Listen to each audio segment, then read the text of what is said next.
ky kuvend, i cili sot nga qeveria deshit vendoset në kuvend që e miraton në heshtje Zajednicën edhe e cila e rënon Republikën, nuk mund të jetë kuvend i Republikës. Prandaj kuvendi, për të qenë kuvend normal, duhet ta kemi një republikë normale. Republikë normale nuk mund të kemi me Zajednicë për së brendshmi, dhe si e tillë as kuvendi nuk mund të jetë në rrjedhën e tij normale të punës për sa kohë që Zajednica dhe marrëveshja për të na qëndron si shpatë mbi kokë.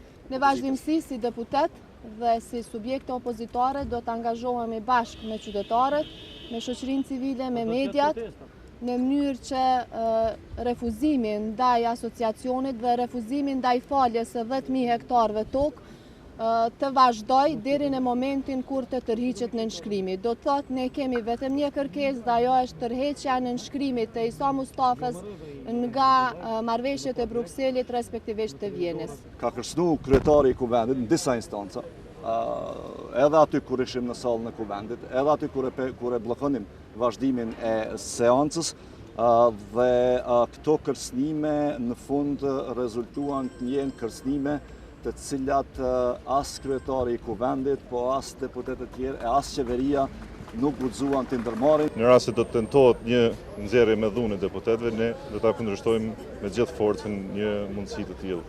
Deri në tërheqjen e tyre ne nuk do t'i ndalim protestat dhe do të vazhdojmë. Nëse kjo qeveri nuk merr vesh, atëherë do të shkojë. Nëse nuk tërhiqet, atëherë do të ketë protesta dhe më të mëdha gjithë popullore, të cilat do ta detyrojnë qeverinë në dorëheqje. Po ky është një nga hapet e parë të opozitës bashkuar, e cila në kërkesat e saj është shumë e vendosur. Askush nuk ka drejt që duke kap pushtetin të veprojë kundër shtetit. Dhe gjithkush që mendon se është e mjaftueshme të ketë pushtet për të vepruar kundër shtetit, duhet të jetë i gatshëm dhe të ballafaqohet edhe me reagimin qytetar, me reagimin e opozitës bashkuar dhe me reagimin e qytetarëve.